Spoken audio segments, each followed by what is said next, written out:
When you hear the word February, many usually think of Valentine's Day. When I lived in Boston, schools closed for President's Day, which was the third Monday in February, and we closed for our February vacation. If you are a person of color, you may think about Black History Month. And with Black History Month front of mind, you will see an increase in people wearing outfits made of the colorful Kente cloth prints, the hand-woven fabrics that actually originated in Ghana, West Africa. You can see in the photos you're looking at of my children in their Kente cloth outfits. My son wearing a vest and matching necktie. My daughter wearing a Kente cloth print dress. I made those clothes for them. When I first began Sparrow Art Vibes, I actually created Kente cloth beverage coasters by attaching the fabric to ceramic tiles. And you can see some of the sets of coasters that I created. If you want to see how I now create a set of Kente cloth beverage coasters using resin, keep watching. Hello, gentle people. If this is your first time visiting my channel, or if you are a returning subscriber, welcome to this Sparrow Art Vibes video tutorial. I hope that you will see and hear something that inspires you to create something beautiful. I'm Hazel, retired educator turned resin artist, and everybody knows I love to say entrepreneur, trying to turn my passion into profit. And every week I share how I create the products that are available in my Etsy shop and my Shopify boutique. As always, if you like what you see but don't want to take the time to make it yourself, please feel free to purchase it at Sparrow Art Vibes Shop, S-H-O-P, Sparrow Art Vibes Shop on Etsy. Also, if you are inspired by my video, please do like, share, and of course subscribe. So let's take a look at the materials we need to make our Kente cloth beverage coasters to celebrate Black History Month. Okay, gentle people, let's take a look at the materials that we need to make our Kente printed hexagon coasters. I happen to have a stack of remnants. Well, they're not really remnant. Well, some of them are. But some different Kente prints here. This is what you saw my son and my daughter wearing.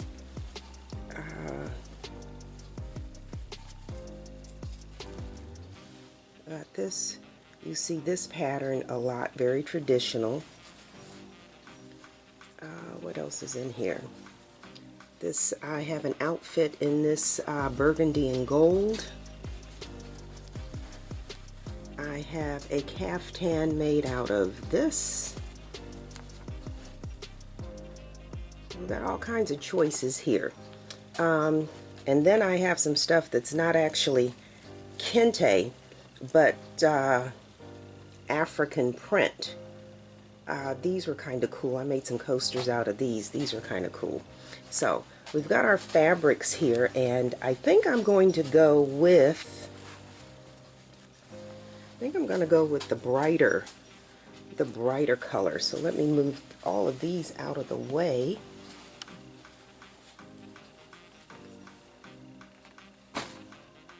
So yeah, I think I'm gonna go with this.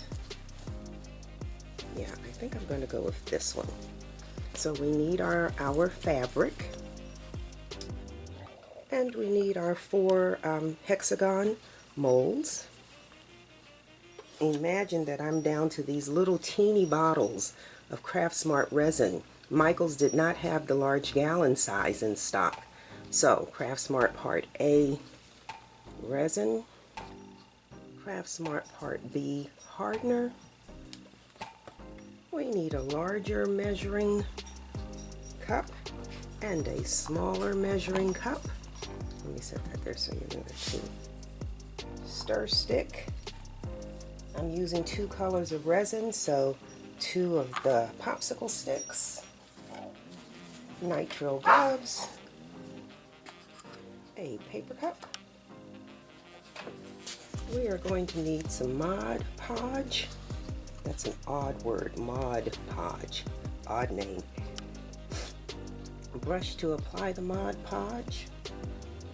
And then for our mica powders, I'm going to do the rim of the coasters in this burgundy to pick up that burgundy in there. And we're always doing our background in our Mayspring white Chalcedony. And I believe that's all we need for this. So let's get this off the table and get started.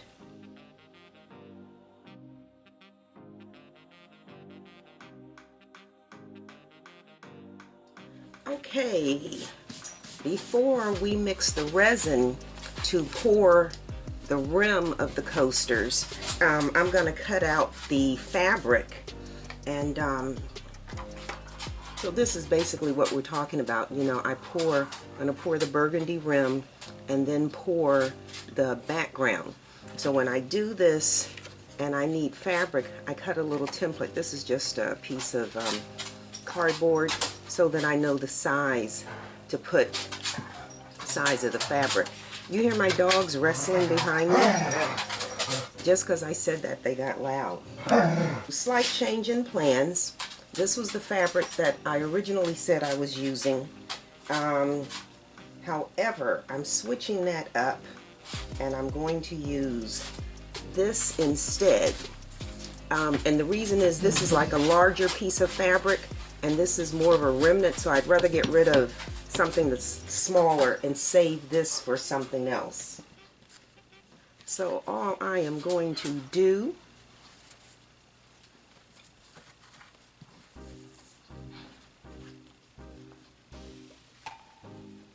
is pick my pattern here and then take my marker and just trace my pattern.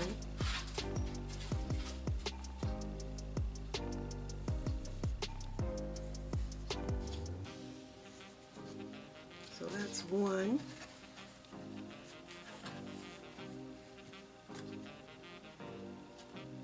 And what I'm looking at is the difference in the pattern. So if this is this golden, I want that on the next one.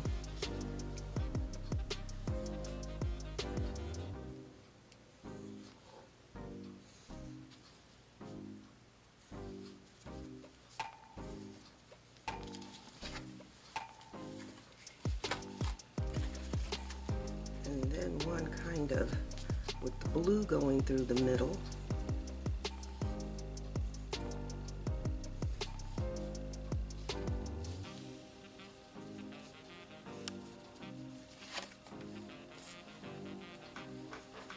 And then I have this piece that was already a remnant piece. So we're going to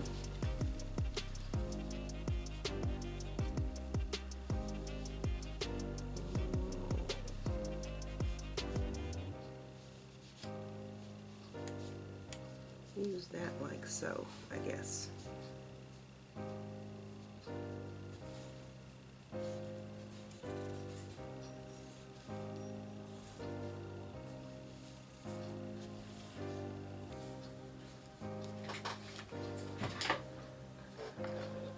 All right, and we are just going to cut these out.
And I tend to, when I'm doing this, cut outside. When I'm doing my decals, I cut inside the line. When I'm doing the fabric, I cut outside the line so I can go back and trim as necessary. I want the fabric as tight a fit as possible.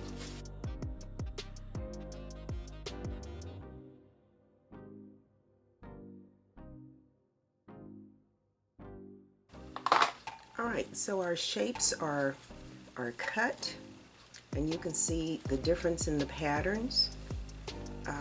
All horizontals. These two almost look the same, except that has a black, let me turn it so you can see it. Turn them so you can see that. Even if we turn that like that, so you've got that on the bottom, you've got this on top, and while these two may look alike, this one has a black line down it, so they are different. Alright, so now we need to mix our resin. We are always following the manufacturer's instructions, and Craftsmart clear casting and coating resin tells us that we need to mix equal amounts of part A and part B so that we have a mixing ratio of 1:1, and then slowly mix for a minimum of 5 minutes there. Mix for a minimum of 5 minutes. So that's what we're going to do. And before I go mix, as I'm looking at this, just so that people understand why you need to wear protective gear, this warning label says cancer and reproductive harm. So these are chemicals, people. So you really have to be careful when you're using them. So my measurements I always mark on my cup to prevent errors in mixing. You can hardly see that because these are new cups, so the marker's not holding on to these good. But we're going to do 20 milliliters of the Part B hardener. 20.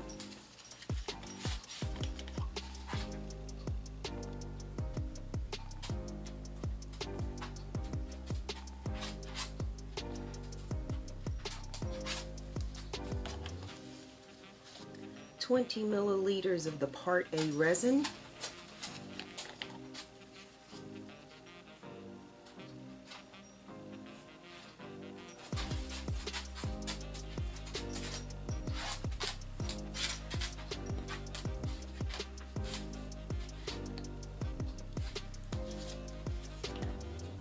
And of course, we just read that this is a 5-minute mix.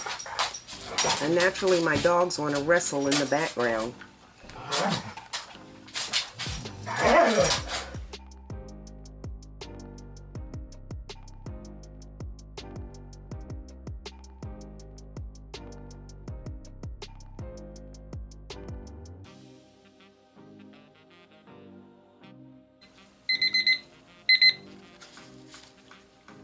Okay, and we're just going to pour this into this cup.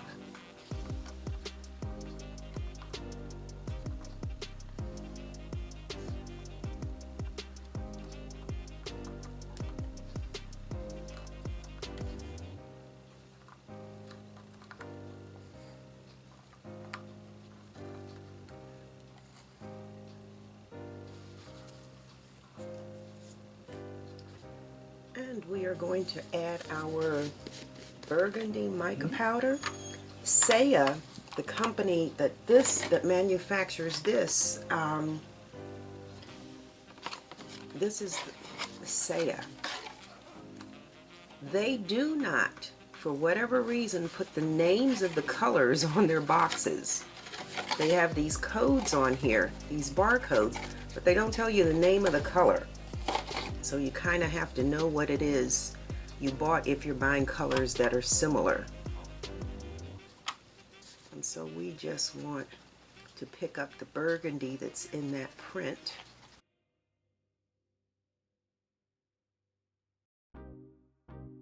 Always make sure to get the mica powder off your sticks. If you're using silicone, you won't have that problem, but if you're using wood, you wind up with a lot of mica powder left.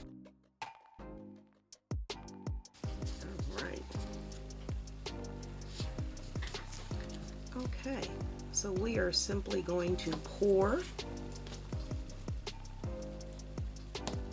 the burgundy. And so we are just carefully going to pour our burgundy into the rim here.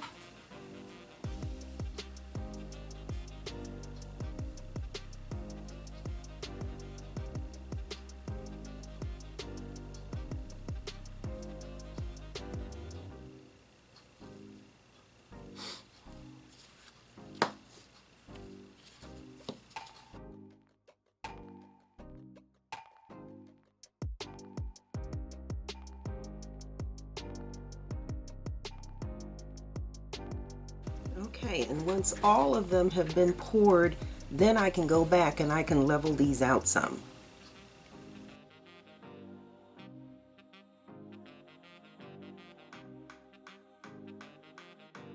And again, 40 milliliters means 10 milliliters per coaster. That's what we're looking at. And heat gun to pop air bubbles. And this drip here and this drip here, I'm not going to touch. Just leave it like that. When this cures or hardens or sets, I guess sets is the better word, then I'll come in and just pop that off. But if I try and take it off now, I'm going to smear it. Here's a drip here, drip there and there. Just leave them. The minute you start trying to wipe, you smear it across the bottom of your coaster. It's really not worth it. So we'll just leave those sit for about an hour, and then we will come in and we will pour the background. So again, this is what we're going after. Our burgundy rim and then our white chalcedony background.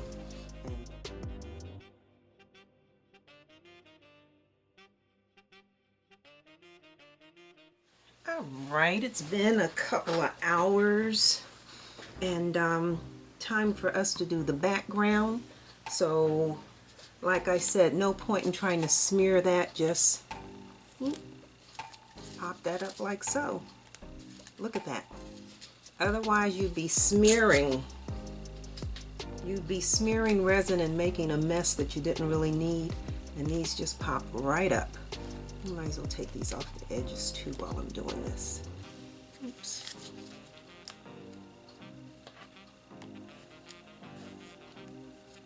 They pop right up. So again, when you have drips like that, don't smear them, just leave them. So each one of these molds takes 60 milliliters, and if we put 10 in each, that means we need 50. So 5 times 4 is 200. So we're going to mix 200 milliliters of resin. So 100 milliliters of the Part B hardener. And again, you can see my cup is already marked.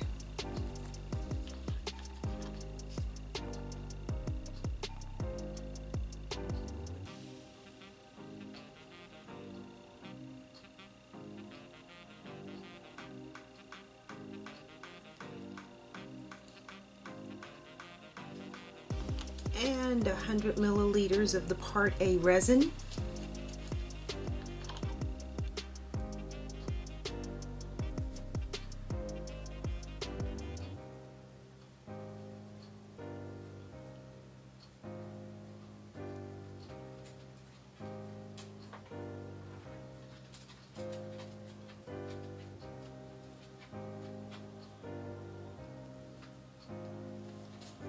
And we know we have that 5-minute mix.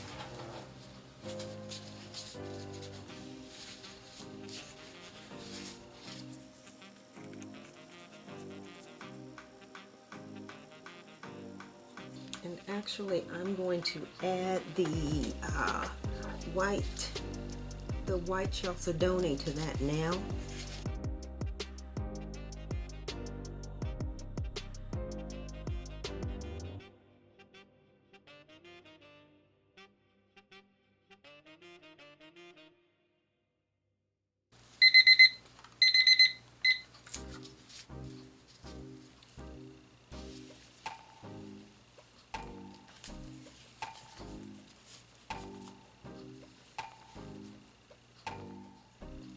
So all we're going to do now is pour this resin into these molds.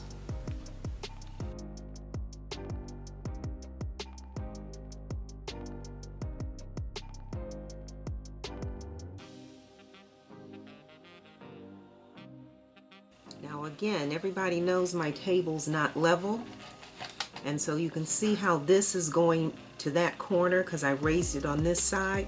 See how that's gone to that corner? See how that corner is empty and that corner is empty?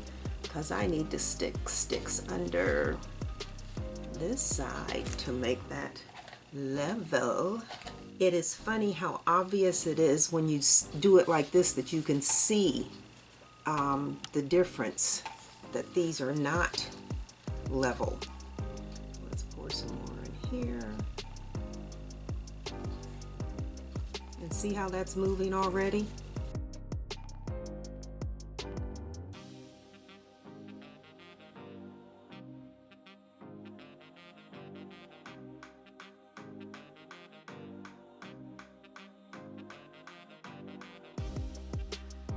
Alright, and then we just need our heat gun to pop the, oh, I got a stick stuck to me, I do.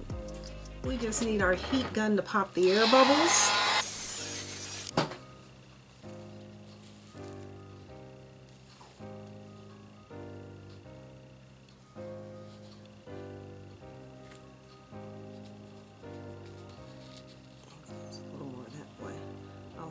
What's on my glove? All right, so we're going to cover these and allow them to cure for about 6 hours.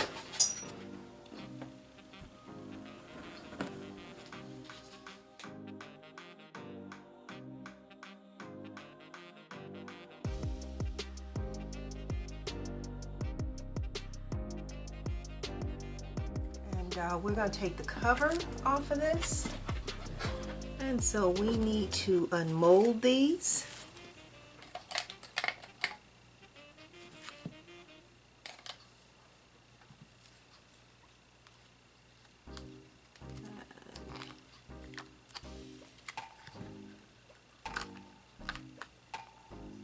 There's one.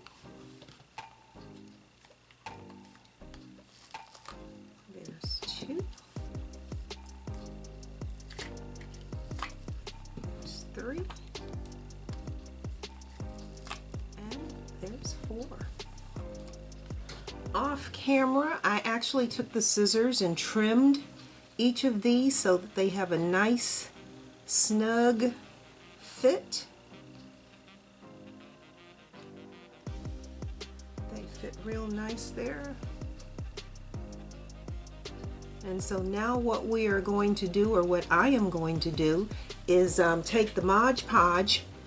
Let me move these over. Take the Mod Podge. I'm going to paint the Mod Podge on here and then place the fabric in, and that will hold it in place so that when we put the resin on, we know it's not going anywhere. My Mod Podge. Doesn't matter whether it's, this says gloss luster, does not matter because it's underneath, so it's not like anybody can tell that it's glossy, I guess is what I'm trying to say. So we want to just put the Mod Podge on here. You don't have to use Mod Podge. You can use Elmer's glue. That will work just as well. All you want to do is hold your fabric in place. That's the goal.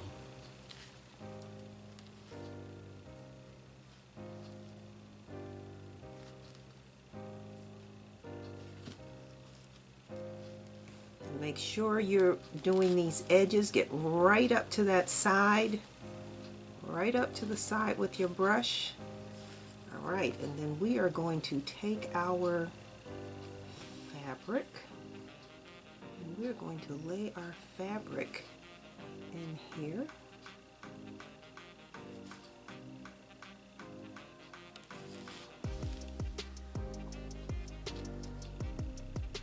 You may have to do a little bit of positioning, but for the most part, I see a little corner over here. This was cut too close on this edge. And then take your brush.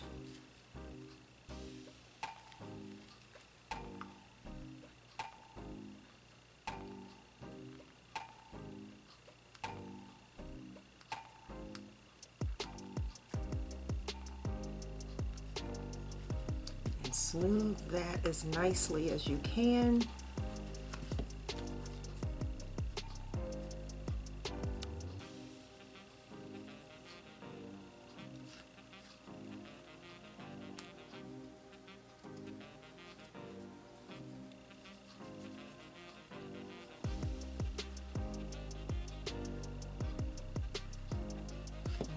Need to, a little Mod Podge on your brush to hold that down.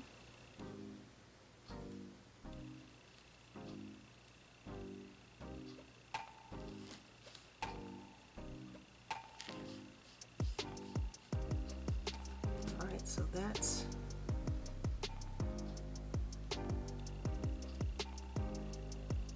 you can manipulate this some with your fingers if you need to. But again, what we're wanting is this to be perfectly smooth. That looks good. And let me show you where I cut it too close. So you can see how nice and tight that is on that edge, that edge, that edge. But on this bottom, I cut that too close there and I cut it too close there. So what I'll do is I'll just take a marker and just fill that in. But that's your first one. And again, that's nice and smooth. That's what we're after. So let's do the next one.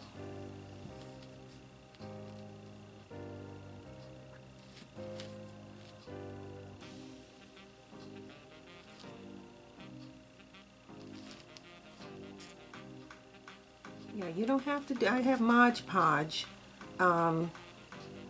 because it's for things like this application. But again, Elmer's glue is gonna, if you have Elmer's glue at home, Elmer's glue will do the exact same thing.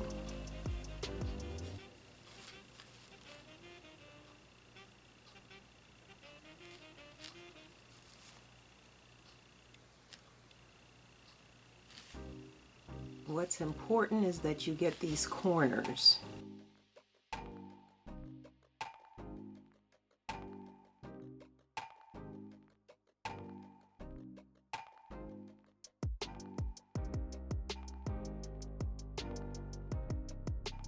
And so I am just manipulating this because we have this horizontal line, and that line is in that angle right there, but it's a little high over here, so I'm trying to manipulate it with my fingers so that that line is right where it's supposed to be.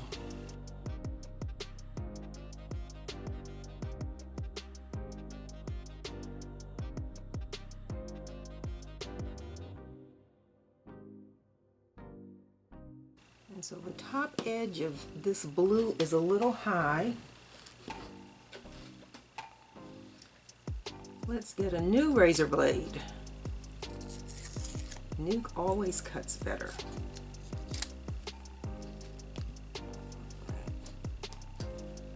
I'm trying to press that in there. I'm going to take this razor blade.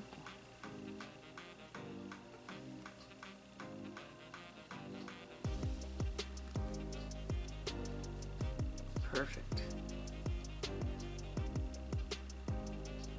Very good.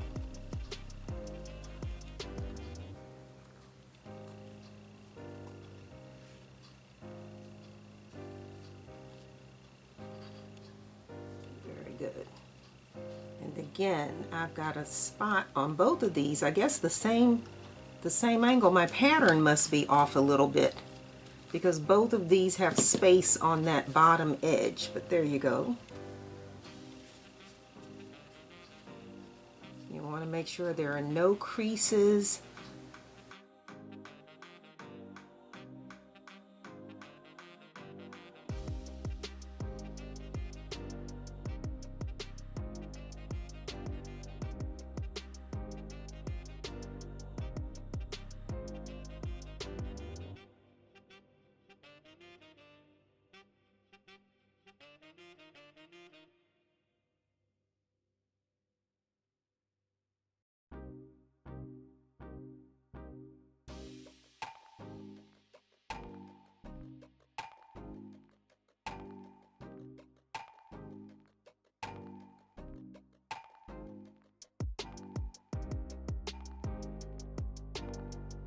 And again, you don't need a lot of this Mod Podge. All you're doing is creating almost an adhesive backing for the fabric.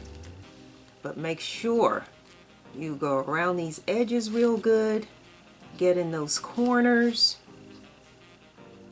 And as for me choosing the hexagon, I have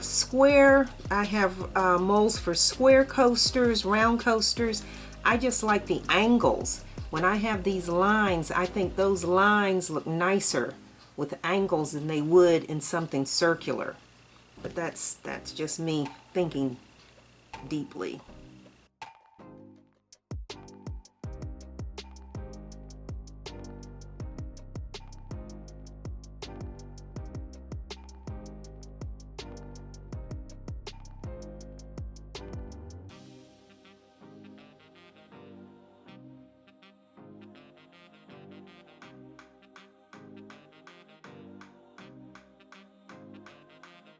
All right, that looks good.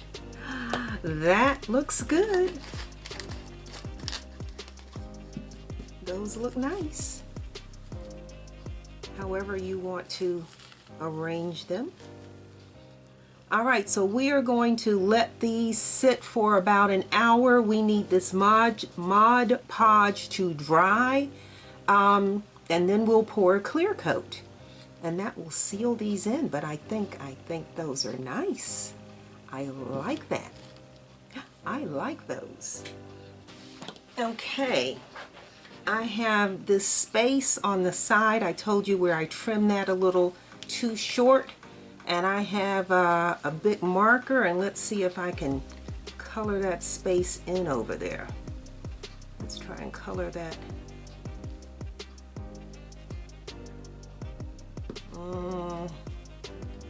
I don't think I like that.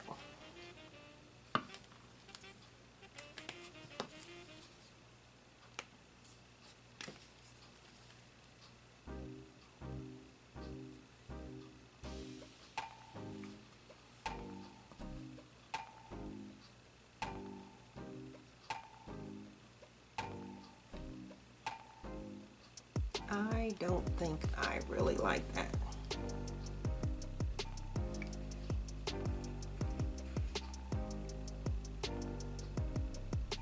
Okay, what else can I do? Let me think.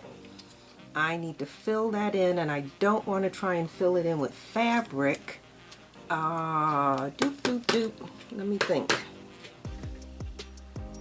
Okay, I did that with that marker. I don't like that.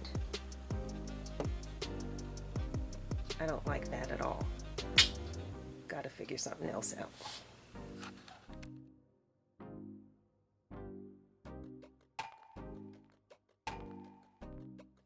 I am back. What I did was mix some UV resin with the red wine mica powder and just painted those corners. And of course, UV resin cures instantly. You put it under the light and it cures right away. So these are dry, so we're now going to mix our resin so we can do the seal coat on these. So now we are going to mix our resin. Let me get my gloves on here. So now we're going to mix our clear coat of resin to go on here. Again, I do 10 milliliters on each coaster. So that's 10, 20, 30, 40 milliliters. So that means we need 20 milliliters of the Part B hardener.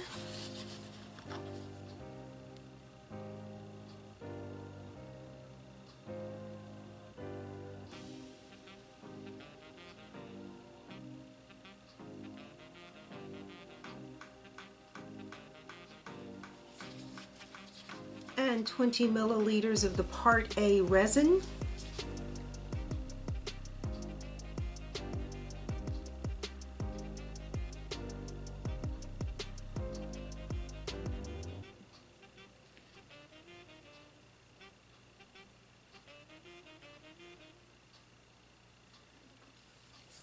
All right, and we have our 5-minute mix.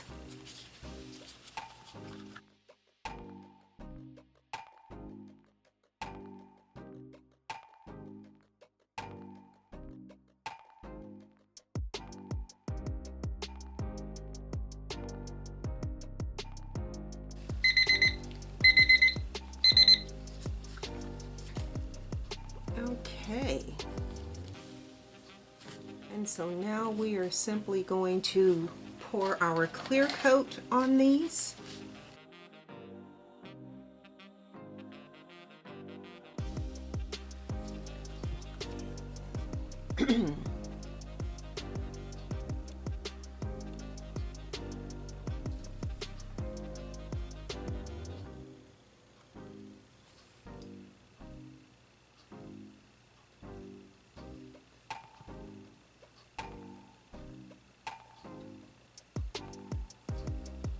You know that they are level because they're not running in any particular direction.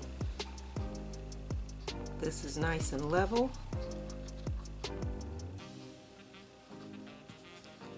And then I have a habit of just tilting my coasters.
That along a little bit. This is fabric, so I don't have to worry about scratching the artwork and messing it up. That's generally why I tilt, because I don't want to mess up the artwork.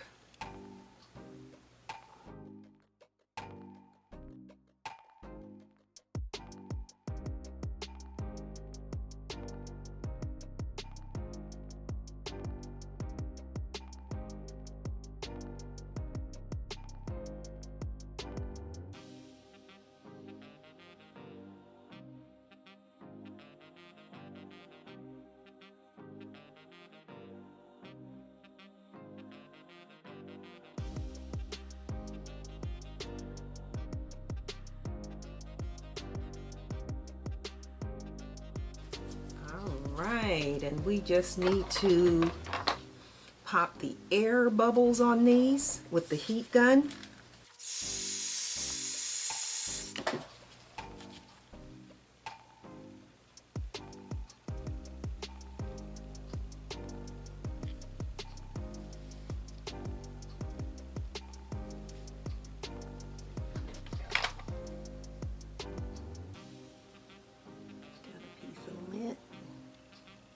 In there. All right, let's cover these and allow them to cure overnight.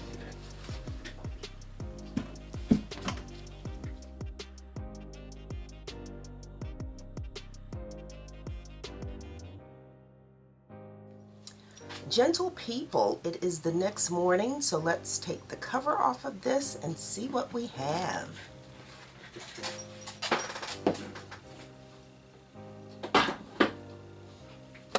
Oh, those are nice. Those are really nice. Again, I don't know. Let me see, where's the fabric? Let me show you. Those look good. Almost looks like they're encased, there's a piece of glass over them. Isn't that gorgeous? Just nice and smooth. I like that. I did point out that when you put the resin on this, that it darkens a little bit, and I guess you can tell the difference, but that's still gorgeous. I am quite pleased, and I'm glad that I chose the wine red as the border. I think that complements those really nicely. The other thing I wanted to just real quick say is I keep referring to this as Kente print, and that's because this is not authentic Kente cloth fabric. Authentic or real Kente cloth is usually made out of silk and cotton. This is just a cotton print that I purchased in Joann's Fabrics. Real Kente is a thicker, I don't know how to describe it. Plus it's expensive. So again, when I'm saying Kente, I keep saying Kente print because these are just cotton prints. Again, this is not the authentic Kente cloth that would be made out of cotton and silk. I want to be clear about that. So we need to just trim these edges. So where is my Dremel?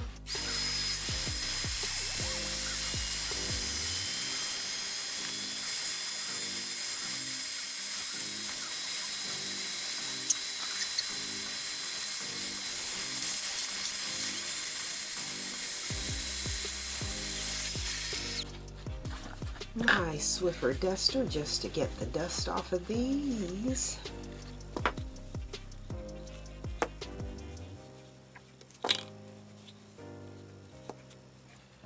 And you know, if you've sanded the edge, I always go over it with the Dura Clear Gloss Varnish.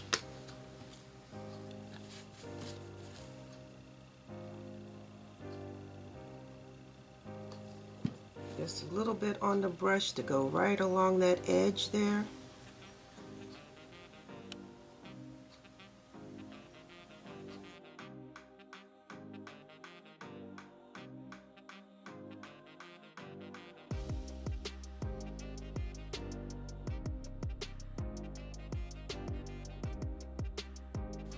All right. If you've watched any of my other videos, you know that I always talk about looking at listings on Etsy where people say they have cork backing on their coasters. I am against the cork because cork, if it gets wet, it then gets mildewy and mucky and messy. Also, if it's not wet, when cork gets dry, when cork dries out, it will start to crumble and you'll like see dust on your table and then it'll just like break apart. So I am always using the 3M rubber bumps. I probably should find out if 3M is a publicly traded company. And next time I get a couple of dollars, buy some stock because I'm always talking about 3M. But we're just going to put 4 rubber bumps on each of these. Ooh, if I can get it off of here. And again, you're going to put your bumps on here about 1/4 of an inch from the edge, and that is so if you want to stack these, they will stack because the bumps will be inside. Remember, these have a rim right here, so if you put your bump right on that corner, you can't stack these. So make sure your bumps are about 1/4 of an inch in from the edge, so that when I go to do this, I can do this and they stack nicely. So just, there's a method to the madness.